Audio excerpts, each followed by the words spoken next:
Amanda's voice cut through the Christmas morning laughter like a blade. "You're such a useless old woman." I stood up from the dinner table, looked her straight in the eye and said, "Then stop calling me when you need money." What she did next forced me to dial 911 within minutes. If you're watching this, subscribe and let me know where you're watching from. This story gets much more intense, and I'd love to hear your thoughts in the comments below. But let me back up and tell you how Christmas morning turned into the day that changed everything. I'm Margaret Foster, though everyone calls me Maggie, and at 67 years old, I thought I'd seen every kind of family drama possible. I was wrong. The morning started perfectly. My son Brian had invited me to spend Christmas with his family, something that had become rarer over the past few years. His wife Amanda usually found reasons to keep these gatherings small, but this year, she'd been almost enthusiastic about including me. I should have known something was up. I arrived at their beautiful suburban home in Denver at exactly 10 o'clock, as requested, carrying my famous apple crisp and a bag full of carefully chosen gifts for my grandchildren, Jake, 16, and Emma, 14. The house smelled like cinnamon and pine, and Christmas music played softly in the background. "Grandma Maggie!" Emma rushed to hug me, her face bright with genuine excitement.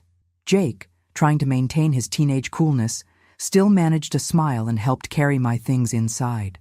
Amanda greeted me with what I now recognize as a performance-worthy smile. "Margaret, so glad you could make it. The kids have been asking about you all morning." Brian hugged me warmly, and for those first few hours, everything felt normal. We opened presents. The kids showed me their new video games and clothes, and I helped Amanda in the kitchen while she prepared the traditional Christmas feast. That's where things started to unravel. "Margaret," Amanda said as she pulled the turkey from the oven, "could you grab the desserts from the counter? I want to make sure everything's ready for dinner." I looked at the counter. Pumpkin pie, chocolate cake, and a store-bought apple tart, but no sign of my apple crisp. "Where did you put my crisp?" I asked, checking the other counters. Amanda's expression shifted slightly. "Oh, that. I put it in the pantry. We have so much food already, and honestly, Brian mentioned that store-bought desserts are just more convenient for cleanup." The casual dismissal stung, but I kept my voice level. "I've been making that recipe for 30 years. It's Jake's favorite." "Well, people's tastes change," Amanda said with a shrug, turning back to the turkey. I should have left it there, should have swallowed the insult and moved on. But something in her tone, the way she dismissed decades of tradition, made me push back. "Amanda, I spent 3 hours yesterday making that crisp. The least you could do is serve it." That's when her mask slipped completely. 3 hours? Amanda's voice rose sharply. 3 hours to make a dessert that nobody even asked for? This is exactly what I'm talking about. Margaret, you just assume you're welcome to contribute? Assume we want your input? Assume we need you here at all? The kitchen fell silent except for the bubbling of something on the stove. I could hear voices from the living room, Brian and the kids still laughing about something, completely unaware of the confrontation brewing 10 feet away. "I brought dessert because that's what family does," I said quietly. "I've been bringing dessert to family dinners for longer than you've been part of this family." Amanda's eyes flashed dangerously. "Longer than I've been part of this family? Is that supposed to mean something?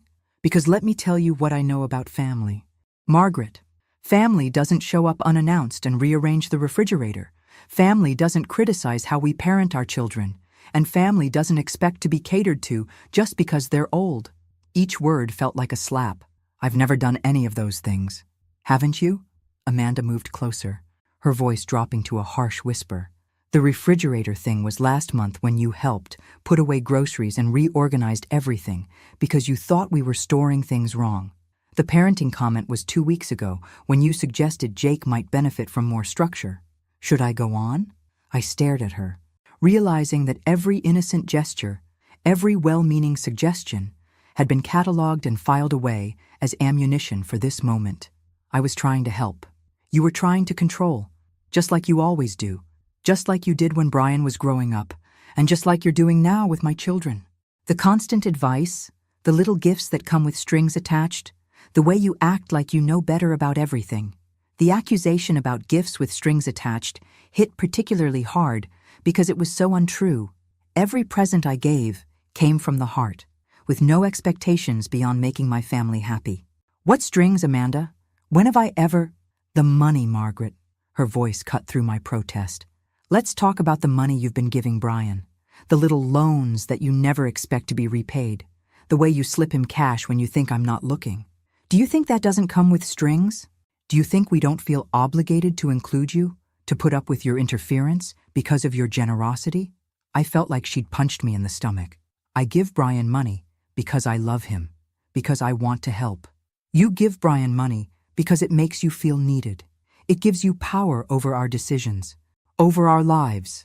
And when we don't dance to your tune fast enough, you pull out the guilt trips about how much you've sacrificed for this family. That's not true, isn't it? How many times have you reminded us that you helped with Jake's braces, that you paid for Emma's summer camp, that you covered our mortgage payment last year when Brian was between jobs? You keep a running tab in your head, don't you? I opened my mouth to deny it, but the words wouldn't come. Because while my intentions had never been manipulative, I couldn't honestly say I'd never felt hurt when my help seemed to go unnoticed or unappreciated. Amanda saw my hesitation and pounced, and, "See? I knew it. You do keep track, and you use it." The dinner that followed was a masterclass in family dysfunction.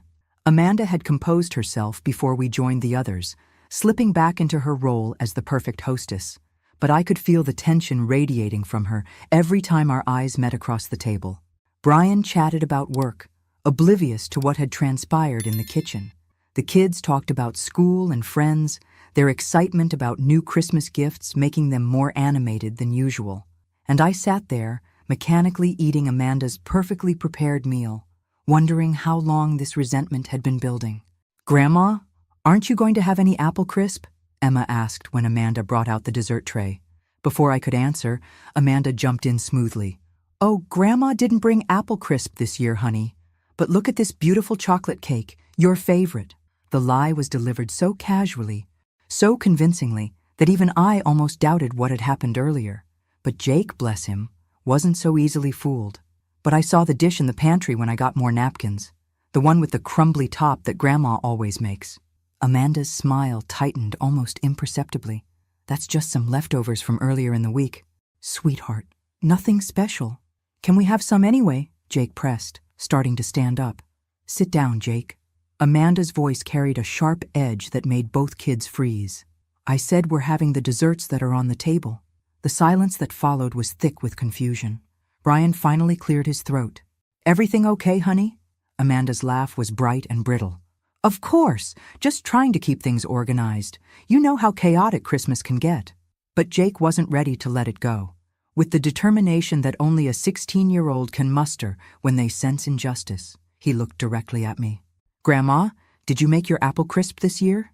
The one with the oats on top?" I met his eyes, then glanced at Amanda. Her expression was carefully neutral, but I could see the warning there. This was my choice. I could play along with her version of events, let her maintain control of the narrative, or I could tell the truth and risk escalating the conflict. "Yes, Jake, I made it yesterday." "Then why can't we—" "Because," Amanda interrupted, her voice rising despite her obvious effort to control it. "Sometimes adults make decisions about what's appropriate for special occasions, and sometimes," she looked directly at me, "people need to learn that not every tradition needs to be preserved just because it's old." The insult was subtle enough that Brian missed it entirely, but I felt it like a physical blow. Not every tradition needs to be preserved just because it's old. She wasn't just talking about the apple crisp anymore. "I see," I said quietly. "Good," Amanda replied, cutting herself a large piece of chocolate cake. "I'm glad we understand each other." But we didn't understand each other. Not at all. Because what I was beginning to understand was that Amanda had been systematically erasing me from this family's traditions. And this Christmas dessert situation was just the latest casualty. I thought back over the past year. How many family gatherings had I been excluded from with vague excuses about keeping things small? How many times had Brian mentioned events after the fact, apologizing for the oversight of not inviting me? How often had I been told that the kids were too busy with school and activities to visit, when I could see from their social media that they had plenty of time for other relatives? The realization settled in my chest like a cold weight. This wasn't about apple crisp. This wasn't even about today. This was about Amanda's systematic campaign to minimize my presence in their lives while still maintaining access to my financial support when convenient. After dinner, I volunteered to help clean up, hoping for a chance to speak privately with Brian. But Amanda had orchestrated the post-meal activities with military precision. Brian was sent to the garage to work on some project with Jake. Emma was dispatched upstairs to organize her new clothes, and I found myself alone in the kitchen with Amanda. Perfect. This was exactly what she'd wanted. "I suppose you're proud of yourself," she said without preamble, scraping plates with more force than necessary. "I'm not sure what you mean." "The little scene at dinner, making me look bad in front of the children. Very mature, Margaret." I set down the serving dish I'd been carrying to the sink. "Amanda, I need to understand what's happening here. I feel like I'm missing something important." She turned to face me, abandoning all pretense of politeness. "What you're missing is the fact that this is my family, my home, my children, and I'm tired of pretending that your constant presence and interference are welcome. Brian is my son. Brian is my husband. Those children are mine. This house is mine. And I decide who gets to be part of our family celebrations and who doesn't." The possessiveness in her voice was startling, as if Brian and the kids were objects to be owned rather than people with their own relationships and feelings. "You can't just erase me from their lives because you feel threatened." Amanda laughed, a sound devoid of humor. "Threatened? By you? Margaret, look at yourself. You're 67 years old. You live alone in that little apartment. And the only reason anyone pays attention to you is because you write checks. Do you really think I'm threatened by that?" Each word was chosen to inflict maximum damage, and they hit their target with devastating accuracy. But something inside me rebelled against accepting this cruel assessment. "If that's really how you see me, then why do you keep accepting my money?" For the first time since the conversation began, Amanda looked genuinely uncomfortable. "That's different." "How is it different?" "Family helps family. You said so yourself." "But I'm only family when you need something from me?" Amanda turned back to the sink, her shoulders tense. "You don't understand the pressure we're under. Brian's job is demanding, the mortgage is expensive, the kids have needs. When you offer to help, we accept because we have to. But that doesn't mean we have to pretend we enjoy having you hover over every decision we make." The honesty was brutal, but at least it was honest. For years, I'd been telling myself that my financial contributions were appreciated, that they came from a place of love and were received with gratitude. Now I understood the truth. They were tolerated as a necessary evil, and my presence was the price Amanda paid for access to my bank account. "So what do you want from me, Amanda?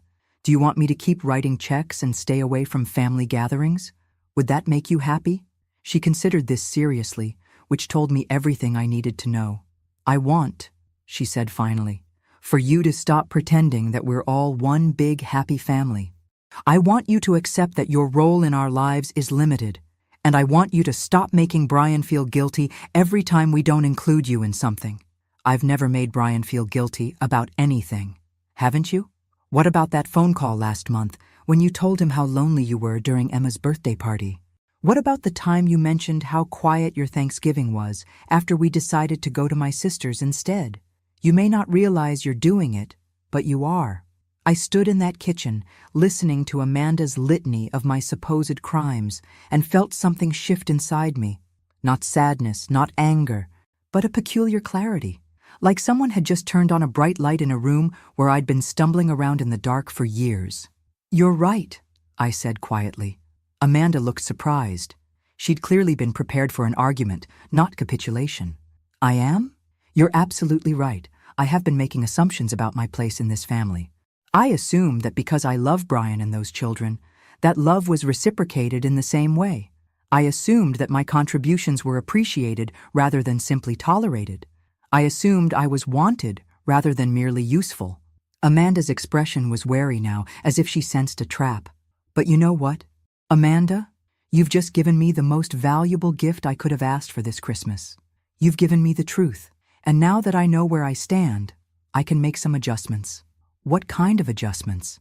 I smiled, and there must have been something unsettling about that smile, because Amanda actually took a step back.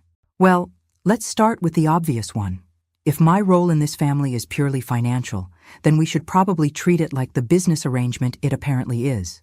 No more random gifts, no more emergency loans, no more assumptions about what family owes each other.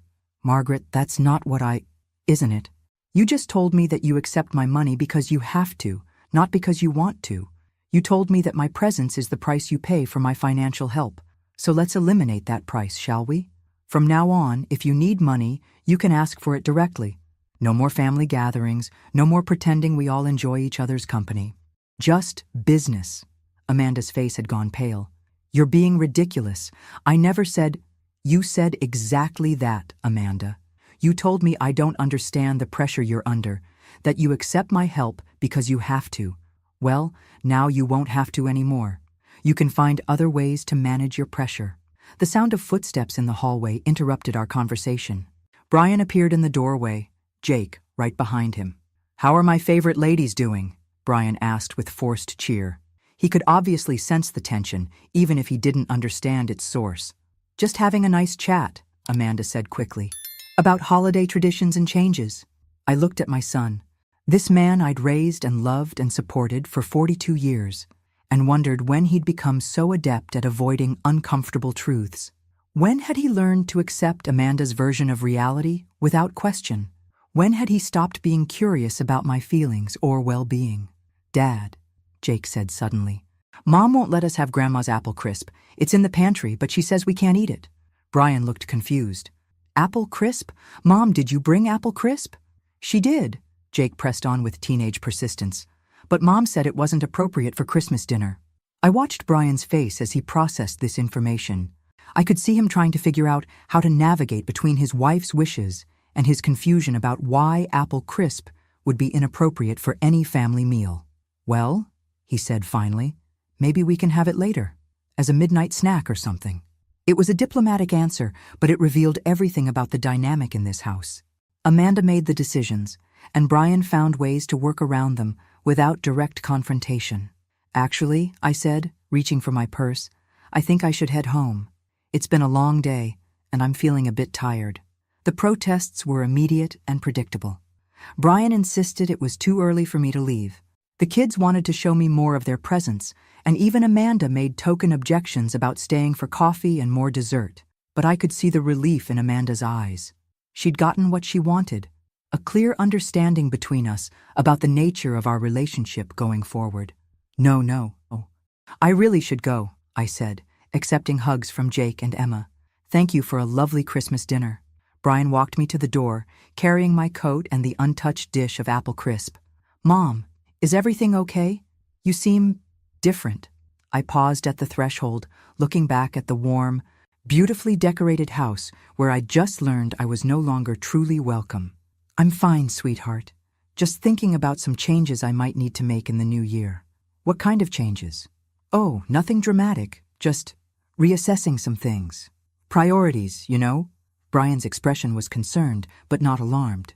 After all, his 67-year-old mother talking about reassessing priorities probably seemed like normal aging behavior, not the beginning of a complete restructuring of our relationship. If you need anything, you know you can call, right? Of course, I agreed, though we both knew that calling had become increasingly pointless over the past few years. My calls were answered with polite conversation and quick excuses to end the chat. I drove home slowly, taking the long way through neighborhoods decorated with Christmas lights and inflatable lawn ornaments.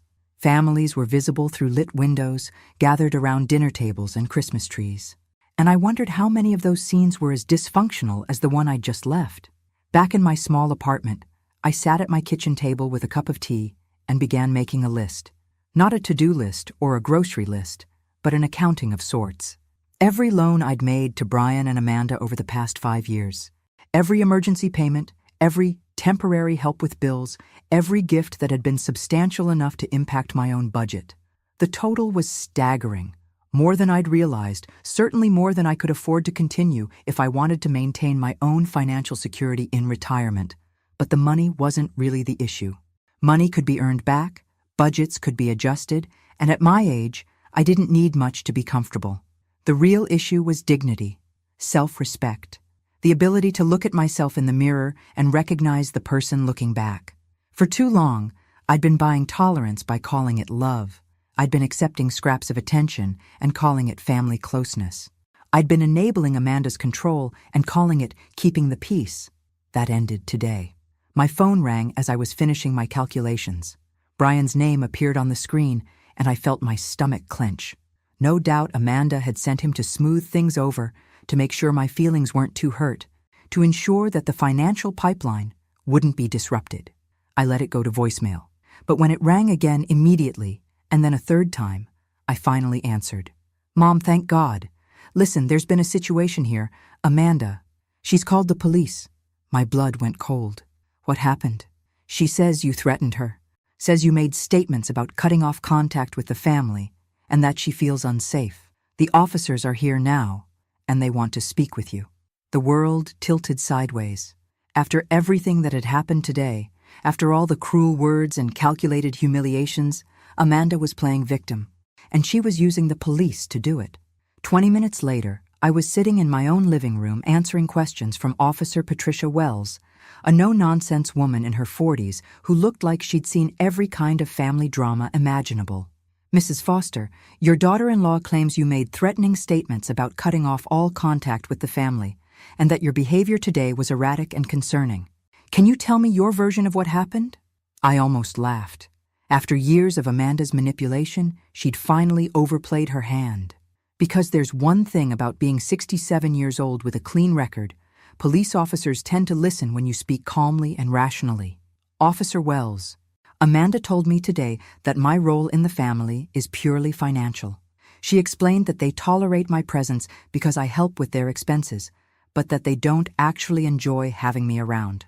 When I said I understood and would adjust my expectations accordingly, she apparently interpreted that as a threat."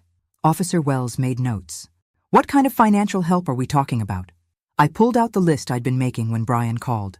"Over the past 5 years, I've provided approximately $43,000 in loans and gifts, mortgage payments, car repairs, children's expenses, none of which I've ever asked to be repaid." The officer's eyebrows rose slightly. "That's substantial. And you never expected repayment?" "I'm a mother, Officer Wells. I help my family because I love them.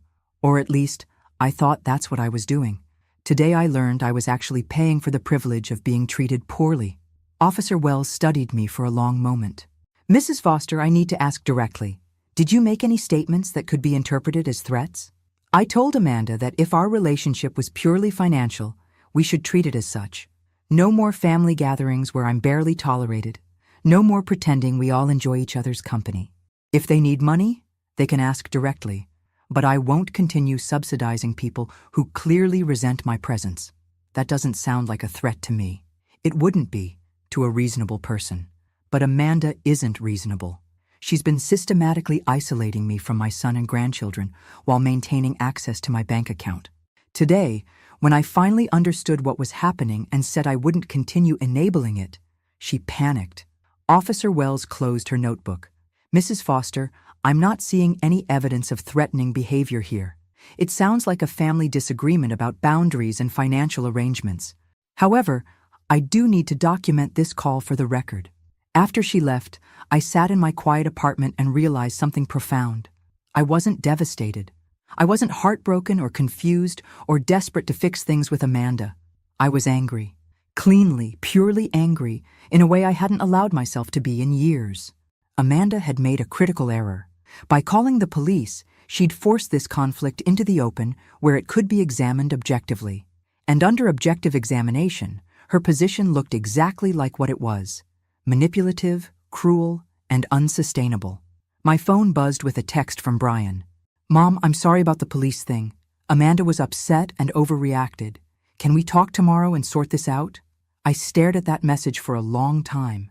Even now, even after everything that had happened, Brian was framing this as Amanda being upset rather than deliberately malicious. He was suggesting we sort this out as if I were equally responsible for the conflict. I didn't reply. Instead, I opened my laptop and began researching something that had been nagging at the back of my mind all evening. Amanda Mitchell, now Amanda Foster, had been remarkably vague about her life before meeting Brian. I'd always attributed this to the normal privacy of a woman who'd had relationships before marriage. But sitting at my computer that night, I realized I knew almost nothing concrete about my daughter-in-law's background. Where had she gone to college? What was her maiden name? Where had she worked before becoming a stay-at-home mother? Basic questions that, after 8 years of family membership, I couldn't answer. Brian had met her at a Denver coffee shop where she'd been working as a manager. That much I knew. But when I searched for Denver coffee shops that might have employed someone named Amanda Mitchell around 2015, I hit dead ends. Either the shops had closed, been renamed, or their employee records weren't publicly accessible. What I could find, however, were court records. 3 Amanda Mitchells in the Denver area had been involved in civil litigation between 2010 and 2015. 2 were clearly different people. Wrong ages, wrong physical descriptions based on case documents. But the third, Amanda J. Mitchell, age 28 in 2014, had been sued by a former employer for embezzlement. The case had been settled out of court, records sealed, but the initial filing was still accessible. She'd been accused of systematically stealing from client accounts over an 8-month period, using her position as office manager to cover her tracks. The timeline fit perfectly. The case was settled in early 2015. Brian met Amanda in late 2015. A woman with a sealed embezzlement case on her record might well need to reinvent herself, find a stable man with family money, and create a new life built on someone else's financial foundation. I sat back in my chair, pieces clicking into place. Amanda's insistence on managing all the household finances, her detailed knowledge of our family's financial situation, information that had to come from Brian, but which she wielded with surprising precision. Her systematic isolation of me from family activities while maintaining access to my financial support. This wasn't just about a daughter-in-law who didn't like her mother-in-law. This was about a woman with a history of financial manipulation who'd found the perfect setup, a generous husband with a wealthy mother, both too trusting to ask hard questions about her past. But I needed more evidence before I could act on these suspicions. And I needed to understand exactly how deep Amanda's manipulation went. The next morning, I called my bank and requested copies of all checks I'd written to Brian or Amanda over the past 5 years. Then, I called my financial advisor and asked him to walk through my account activity, particularly any large withdrawals that might have been made to help my family. What I learned made my blood run cold. According to my records, I'd been far more generous than even I had realized. The $43,000 I'd calculated was just the direct payments. There had been numerous other transactions. Gift cards purchased for the grandchildren but delivered to Amanda. Deposits made directly into their account during financial emergencies. Even payments made to vendors for home repairs and improvements. The total was over $67,000 in 5 years. But here's what really caught my attention. Several of the emergency payments had been requested during months when Brian's salary should have been more than adequate to cover their expenses. Unless their spending was completely out of control, or unless someone was siphoning money from their household budget. I thought about Amanda's designer handbags, her frequent spa days, her expensive yoga classes that she mentioned in social media posts. I thought about how she always seemed to have money for her personal interests while claiming they were struggling with basic household expenses. That afternoon, I did something I'd never done before. I drove to Brian's neighborhood and parked across from their house. Not to spy exactly, but to observe, to see if my new perspective on Amanda's character would reveal things I'd missed before. What I saw was illuminating. At 2:30, a delivery truck arrived. Not a standard package delivery, but a furniture truck from an expensive boutique store downtown. 2 men unloaded what appeared to be a dining room set, table, chairs, and a sideboard that looked like it cost more than most people's cars. 30 minutes later, Amanda's car pulled into the driveway. She got out carrying shopping bags from Nordstrom, Anthropologie, and several other upscale retailers. This was a Tuesday afternoon in late December, right after Christmas, and she was on a major shopping spree. I remembered the conversation from yesterday, how Amanda had mentioned the pressure they were under, the expensive mortgage, Brian's demanding job, how they had to accept my financial help because of their circumstances. Yet here she was, spending what looked like thousands of dollars on furniture and clothes, less than 24 hours after playing the victim to police officers about our family disagreement. My phone rang. Brian's name appeared on the screen, and this time I answered. "Mom, I'm glad you picked up. We need to talk about what happened yesterday. Amanda's really upset, and I think there are some misunderstandings we need to clear up." "Brian, where are you right now?" "At work." "Why?" "Just curious. Is Amanda home today?" "Yeah. She had the day off. She was going to catch up on some errands and maybe do some after Christmas shopping. The kids are at friends' houses, so she has some time to herself. After Christmas shopping. With what money?" I wondered. The money they didn't have because of their financial pressure and expensive lifestyle? "Brian, I need to ask you something, and I want you to think carefully before you answer. How much money do you think I've given your family over the past 5 years?" There was a long pause. "I don't know, Mom. We've never kept a running total. You've been generous, but $67,000. "Brian." The silence stretched so long, I thought we'd been disconnected. That can't be right.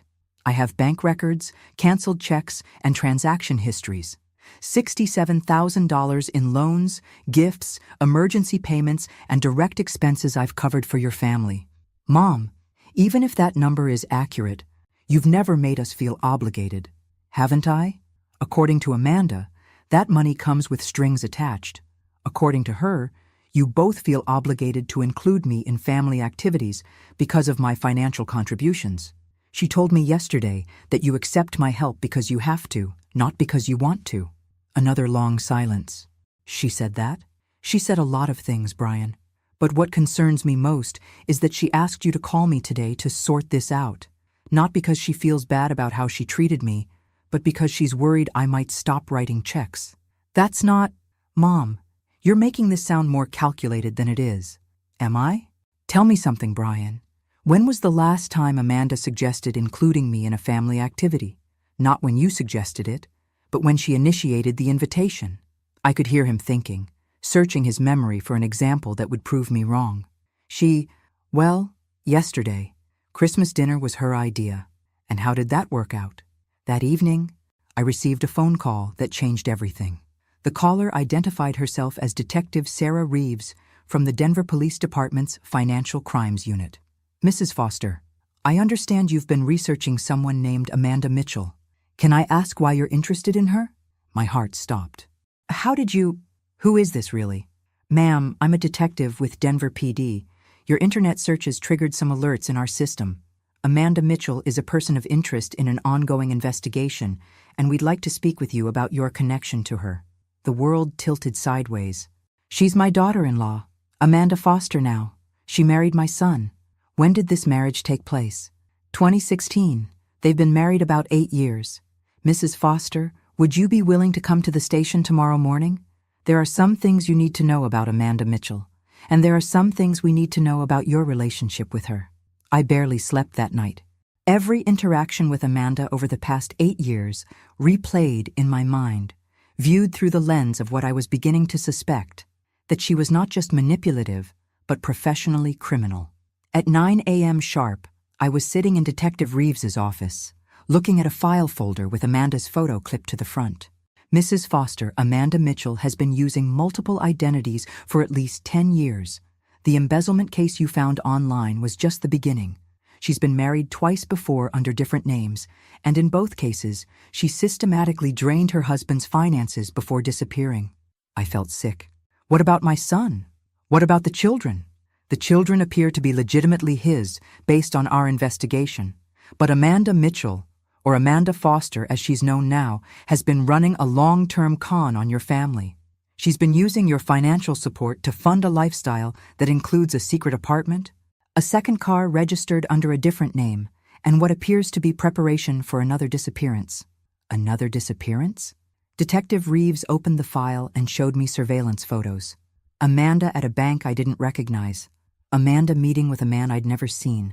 Amanda loading boxes into a storage unit. "We believe she's been planning to leave your son for several months. The pattern is always the same. She establishes herself with a financially stable family, extracts as much money as possible, and then vanishes with whatever assets she can liquidate. But the children, in her previous marriages, she left behind the children. They weren't biologically hers in those cases. But she'd been their stepmother for years. She has no problem abandoning children when it suits her purposes. I stared at the photos, thinking about Jake and Emma, about how devastated they would be if Amanda simply vanished from their lives. But then I thought about something else. Detective, if you know all this, why haven't you arrested her? We've been building a case, but we needed more evidence of active fraud. Your research yesterday, combined with the information you can provide about the money she's taken from your family, gives us what we need to move forward. What do you want me to do? Detective Reeves leaned forward. Mrs. Foster, we want you to help us catch her in the act. The plan was elegantly simple. I would approach Amanda with an offer she couldn't refuse, a substantial early inheritance that I wanted to give to the family for tax purposes. The amount would be large enough to trigger her greed, but structured in a way that would require her to reveal her hidden accounts and financial preparations. It took 3 days to set everything up. During that time, I had to act normally, taking Brian's calls and pretending nothing had changed. The hardest part was not warning him about what was coming. Detective Reeves had insisted that for the operation to work, Brian couldn't know what we were planning. On Friday morning, I called Amanda directly. Amanda, I'd like to speak with you about something important. Could you meet me for coffee this afternoon? She sounded surprised but agreed. We met at a neutral location, a coffee shop in downtown Denver, where Detective Reeves and her team could monitor our conversation. Amanda, I've been thinking about our conversation on Christmas Day, and you were right about several things. I have been too involved in your family's business, and I haven't been respectful of your boundaries. She looked suspicious, but nodded. I appreciate you saying that, Margaret. I want to make amends, and I want to do something that will benefit your family's future without requiring my ongoing involvement. I pulled out a folder prepared by the detective team. I'm prepared to give Brian and the children a substantial gift, $200,000, but I want to do it in a way that minimizes tax implications. Amanda's eyes lit up, but she tried to hide her excitement. That's very generous. There are some complications with transferring that much money, particularly since some of it would need to go into accounts that aren't jointly held. I'll need information about all your family's accounts, including any personal accounts you might have for managing household expenses. This was the moment. If Amanda was legitimate, she'd suggest involving Brian in these discussions. If she was running a con, she'd try to handle this herself to maintain control. I can provide that information, she said quickly.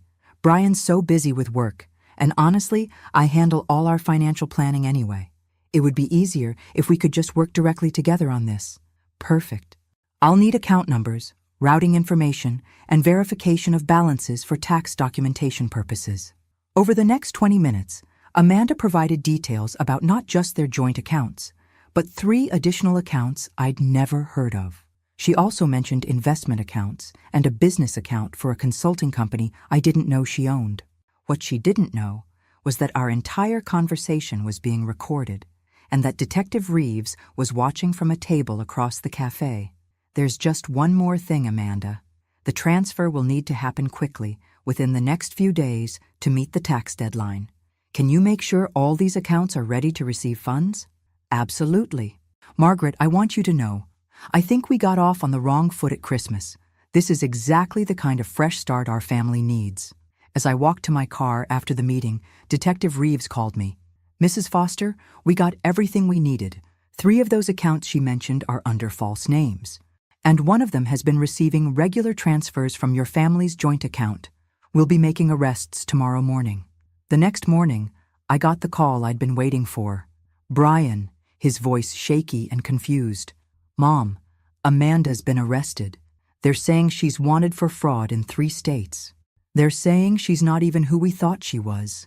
That afternoon, sitting in my quiet apartment with a cup of tea and my apple crisp, finally served at the right temperature, I reflected on how completely my life had changed in 1 week. Amanda was in custody, facing charges that would likely keep her away from any family for a very long time.